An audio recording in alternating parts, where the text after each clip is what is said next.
যে কোনো আদালতের আদেশের বিরুদ্ধে যদি আপিল করতে হয়, যেমন আমাদের এই মামলায় এই সাজার বিরুদ্ধে 30 দিনের মধ্যে আসামিরা চাইলে সুপ্রিম কোর্টে আপিল দায়ের করতে পারবেন। কিন্তু সেই আপিল দায়ের করতে হলে পলাতকরা কেউ করতে পারবেন না, কারণ পলাতক ব্যক্তির আইনগত কোনো অধিকার থাকে না। এই আসামিরা বিচার চলমান থাকা অবস্থায় মামলার সাক্ষী, বিচারক এবং ট্রাইব্যুনালের সাথে সংশ্লিষ্টদেরকে হত্যা করার, তাদের বাড়িঘর জ্বালিয়ে দেওয়ার হুমকি দিয়েছিলেন এবং সেই দায়ে কিন্তু আসামি শেখ হাসিনার 6 মাসের কারাদণ্ড হয়েছে। আজকে বাংলাদেশের ইতিহাসের অসম্ভব গুরুত্বপূর্ণ একটি দিন।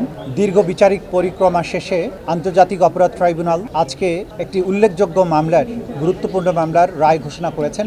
এই মামলাটি ছিল সাবেক প্রধানমন্ত্রী শেখ হাসিনা, সাবেক স্বরাষ্ট্রমন্ত্রী আসাদুজ্জামান খান কামাল এবং সাবেক পুলিশ প্রধান চৌধুরী আব্দুল্লাহ আল মামুনের বিরুদ্ধে 2024 সালে জুলাই অভ্যুত্থানের সময় সংঘটিত বাংলাদেশে যে মানবতা বিরোধী অপরাধ, সেটার দায়ে তাদের বিরুদ্ধে মামলাটি দায়ের করা হয়েছিল। তাদের বিরুদ্ধে এই মামলার বিচার কার্য চলাকালীন সময় মোট 5টি অভিযোগ গঠন করা হয়েছিল। আজকে চূড়ান্ত রায়ের পর্বে এসে আদালত এই 5টি চার্জকে 2টি চার্জে রূপান্তর করেছেন এবং প্রত্যেক চার্জের মধ্যে 3টি করে কাউন্ট দিয়ে 6টি কাউন্ট তৈরি করে আলাদাভাবে আজকে বিচারের রায় ঘোষণা করেছেন। প্রথম চার্জে আসামি শেখ হাসিনাকে দোষী সাব্যস্ত করে আমৃত্যু কারাদণ্ড দেওয়া হয়েছে। দ্বিতীয় চার্জে আসামি শেখ হাসিনাকে দোষী সাব্যস্ত করে মানবতা বিরোধী অপরাধের দায়ে 2024 সালের জুলাই অভ্যুত্থান চলাকালে বাংলাদেশে ছাত্র জনতাকে লিথাল ওয়েপন, হেলিকপ্টার, ড্রোন ব্যবহারের মাধ্যমে নিষ্ঠুরতম পন্থায় 1400-র মতো ছাত্র জনতাকে হত্যা এবং 25,000-এর বেশি ছাত্র জনতাকে আহত করার দায়ে, মোর স্পেসিফিক্যালি আশুলিয়াতে 6 জনকে হত্যা করে পুড়িয়ে দেয়া, চানখারপুলে 6 জনকে হত্যা করার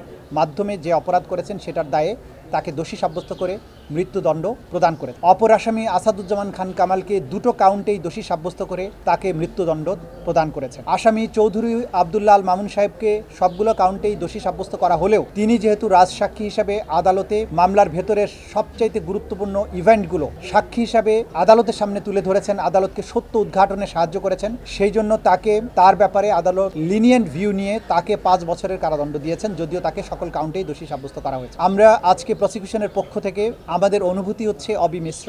আমরা কারো মৃত্যুদণ্ডে আনন্দিত যেমন নই, তেমনিভাবে এই বাংলাদেশে যেভাবে রাষ্ট্রের শাসক হয়ে দেশের নাগরিক, বিশেষ করে তরুণ ছাত্র জনতার রক্তে পা ভিজিয়েছিলেন, তার বিচারের মাধ্যমে তাকে যে দণ্ড দেয়া হয়েছে, আমরা বিশ্বাস করি এই দণ্ড প্রদানের মাধ্যমে ইতিহাসের একটি অধ্যায়ের মীমাংসা হয়েছে এবং এই জাতির ন্যায় বিচারের প্রতি যে তৃষ্ণা, ন্যায় বিচারের জন্য, জাস্টিসের জন্য জাতির যে কোয়েস্ট, সেটি আজকে সম্পন্ন হয়েছে। আমরা ইতিমধ্যেই বলেছি যে 2 জন আসামি পলাতক রয়েছেন তাদেরকে ফিরিয়ে আনার ব্যাপারে রাষ্ট্র 2 ধরনের পদক্ষেপ নিতে পারেন। একটি হচ্ছে ভারতের সাথে সম্পাদিত 2013 সালের যে অপরাধীর বহিঃসমর্পণ চুক্তি, অর্থাৎ এক্সট্রাডিশন ট্রিটি 2013, সেই চুক্তি অনুযায়ী আমাদের এখানে যেহেতু মানবতা বিরোধী অপরাধের দায়ে তারা সাজাপ্রাপ্ত হয়েছেন, তাদেরকে বাংলাদেশ ভারত সরকারের কাছে ফেরত চাইবে এবং ভারত সরকার যদি আইনের শাসন, ন্যায় বিচারের প্রতি শ্রদ্ধাশীল হয়, তারা সেই আসামিদেরকে ফেরত প্রদান করবেন এবং তাদেরকে বাংলাদেশে ফেরত আনার মাধ্যমে তাদের উপরে যে সাজা দেয়া হয়েছে সেটা কার্যকর করা যাবে। দ্বিতীয় যে প্রক্রিয়া আছে সেটি হচ্ছে যে ইন্টারপোলের মাধ্যমে, যেহেতু একটি বাংলাদেশের একটা ট্রাইব্যুনাল থেকে, উপযুক্ত আদালতের থেকে তাদের মৃত্যুদণ্ড প্রদান করা হয়েছে, তাদেরকে ইন্টারপোলের মাধ্যমে গ্রেপ্তার করে বাংলাদেশে এনে সেই সাজা কার্যকর করা যেতে পারে। এই ব্যাপারে বাংলাদেশের স্বরাষ্ট্র মন্ত্রণালয়, পররাষ্ট্র মন্ত্রণালয় সম্মিলিতভাবে প্রয়োজনীয় ব্যবস্থা গ্রহণ করবেন। যে কোনো আদালতের আদেশের বিরুদ্ধে যদি আপিল করতে হয়, যেমন আমাদের এই মামলায় এই সাজার বিরুদ্ধে 30 দিনের মধ্যে আসামিরা চাইলে সুপ্রিম কোর্টে আপিল দায়ের করতে পারবেন। কিন্তু সেই আপিল দায়ের করতে হলে পলাতকরা কেউ করতে পারবেন না, কারণ পলাতক ব্যক্তির আইনগত কোনো অধিকার থাকে না। তাহলে আপিল করতে হলে তাকে অবশ্যই এসে বাংলাদেশে আত্মসমর্পণ করতে হবে এবং জেলে গিয়ে তিনি তখন সুপ্রিম কোর্টের কাছে তার সাজার বিরুদ্ধে আপিল দায়ের করতে পারবেন। যদি আত্মসমর্পণ না করেন তাহলে তার রাইট অফ অ্যাপিল থাকবে না। দেখুন, আমরা বারবারই বলেছি এবং আদালত এটা কিন্তু বারবার পরিষ্কার করেছেন যে ক্রাইমস অ্যাগেনস্ট হিউম্যানিটি, অর্থাৎ মানবতার বিরুদ্ধে অপরাধ হতে হলে তাকে 2টো শর্ত পূরণ করতে হবে। যে অ্যাটাক বা আক্রমণের মাধ্যমে মানুষ যে হত্যা হয়েছে, সেই অ্যাটাকটা হতে হবে ওয়াইড স্প্রেড অথবা সিস্টেম্যাটিক। আদালত এখানে তার ফাইন্ডিং দিয়ে বলেছেন জুলাই আগস্ট 2024-এ বাংলাদেশের ছাত্র জনতার উপরে যে অ্যাটাকটা করা হয়েছিল, সেই অ্যাটাকটা হয়েছিল নিরস্ত্র সিভিলিয়ানদের উপরে, নাম্বার 1।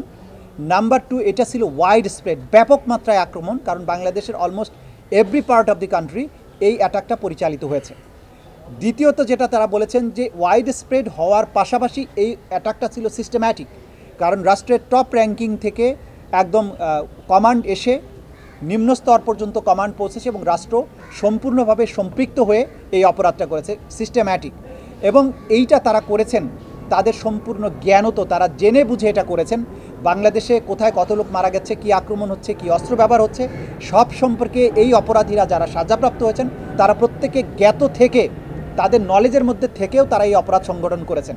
সুতরাং ওয়াইড স্প্রেড, সিস্টেম্যাটিক এবং উইথ দি নলেজ, এই সবগুলো শর্ত এই অপরাধের মধ্যে এই শর্তগুলো পূরণ হয়েছে বলেই এটা ক্রাইমস অ্যাগেনস্ট হিউম্যানিটি হিসেবে বিবেচ্য হয়েছে এবং সেই ক্রাইমস অ্যাগেনস্ট হিউম্যানিটির দায়েই তাদেরকে এই শাস্তিটা দেওয়া হয়েছে। ইতিমধ্যে কিন্তু আদালত তার অবজারভেশনে বলেছেন যে এই আসামিরা বিচার চলমান থাকা অবস্থায় মামলার সাক্ষী, বিচারক এবং ট্রাইব্যুনালের সাথে সংশ্লিষ্টদেরকে হত্যা করার, তাদের বাড়িঘর জ্বালিয়ে দেওয়ার হুমকি দিয়েছিলেন এবং সেই দায়ে কিন্তু আসামি শেখ হাসিনার 6 মাসের কারাদণ্ড হয়েছে। সুতরাং এটা প্রমাণিত আদালতের মাধ্যমে যে তারা হুমকি ধামকি দিয়েছিলেন। কিন্তু বাংলাদেশের জনগণ, এই প্রশাসন, এই বিচারের সাথে সম্পৃক্ত কেউই এই হুমকিতে ভয় পাননি। তারা তাদের প্রতি আইন সম্মত উপায়ে যে দায়িত্ব অর্পিত হয়েছিল তারা সেটা পালন করেছেন এবং তার প্রতিফলন আজকের রায়। এই বিচার সম্পূর্ণ স্বচ্ছভাবে পরিচালিত হয়েছে। কোনো কর্নার থেকে, ইভেন স্টেট ডিফেন্স লয়ার থেকেও এই বিচারের স্বচ্ছতা নিয়ে, এই বিচারে কোনো ইনজাস্টিস হয়েছে, কোনো জায়গায় মিথ্যা সাক্ষ্য দেওয়া আছে, এই অভিযোগ কেউ কখনো করেনি, করতে পারবেও না। গোটা দুনিয়ার সামনে এই বিচার হয়েছে, আপনারা সাক্ষী ছিলেন, আমরা কখনো কখনো এগুলো লাইভ টেলিকাস্ট করেছি। পৃথিবীর সবার কাছে আমাদের ওপেন চ্যালেঞ্জ, এই বিচার প্রক্রিয়া স্বচ্ছ ছিল, নিরপেক্ষ ছিল, প্রত্যেকেই আইন অনুযায়ী কাজ করেছেন এবং এইখানে যে কোয়ালিটির এভিডেন্স দাখিল করা হয়েছে, আমরা আবারও চ্যালেঞ্জ করছি, দুনিয়ার যে প্রান্তে খুশি সেখানে যান, যে কোনো আদালতে এই এভিডেন্স গিয়ে হাজির করেন, এই অপরাধীদের একই ধরনের শাস্তি হবে বলে আমরা বিশ্বাস করি। এই ক্রাইমস অ্যাগেনস্ট হিউম্যানিটিতে টপ কমান্ডারদের দায় যেখানে প্রমাণিত হয়েছে, সেটি পরবর্তীতে নিচের টায়ারের যে সমস্ত কমান্ডাররা আছেন বা ব্যক্তিরা যারা ক্রাইমস অ্যাগেনস্ট হিউম্যানিটির সাথে সম্পৃক্ত, তাদের অপরাধ প্রমাণের ক্ষেত্রে ডেফিনেটলি একটা জুডিশিয়াল ডিসিশন হিসেবে এই রায়টি কাজ করবে এবং সেটা যথা নিয়মে যতটুকু প্রয়োগযোগ্য হবে সেভাবেই প্রয়োগযোগ্য হবে। তবে প্রত্যেকটি মামলায় প্রত্যেকটি আসামির বিরুদ্ধে এভিডেন্সগুলো স্বতন্ত্রভাবেই দেয়া হবে এবং প্রত্যেক আসামিকে তার নির্দোষিতা প্রমাণের যথোপযুক্ত সুযোগ দেওয়া হবে। তিনি চাইলে তার নির্দোষিতা প্রমাণের জন্য তার ডিফেন্স উইটনেসকে আনতে পারবেন, ডিফেন্স ডকুমেন্ট প্রডিউস করতে পারবেন।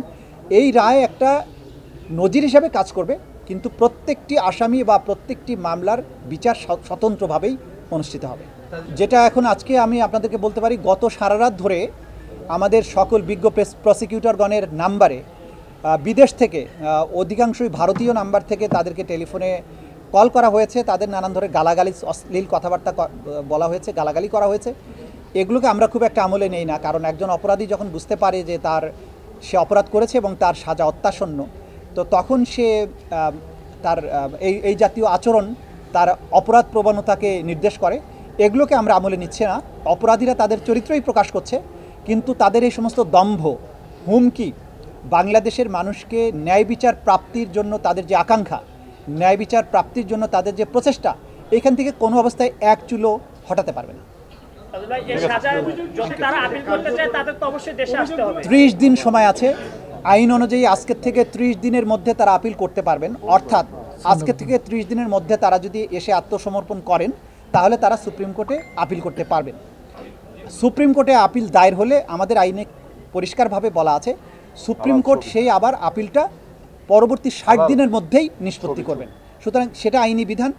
তারা যদি আইনের শাসনের প্রতি শ্রদ্ধাশীল হন, তারা যদি মনে তাদের সাহস থাকে যে তারা ইনোসেন্ট, তারা যদি বাংলাদেশের বিচার প্রক্রিয়া মোকাবেলা করার তাদের সৎসাহস থাকে, আমরা বলবো তারা আসুন বাংলাদেশে এসে এই রায়ে অনুযায়ী তার আত্মসমর্পণ করে তার রায়কে তিনি চ্যালেঞ্জ করেন সুপ্রিম কোর্টে। তার যদি যুক্তি দিয়ে, তার প্রমাণ দিয়ে তিনি নিজেকে নির্দোষ প্রমাণ করতে পারেন, আমাদের তো কোনো সমস্যা নেই। আইনের গতিতেই চলবে।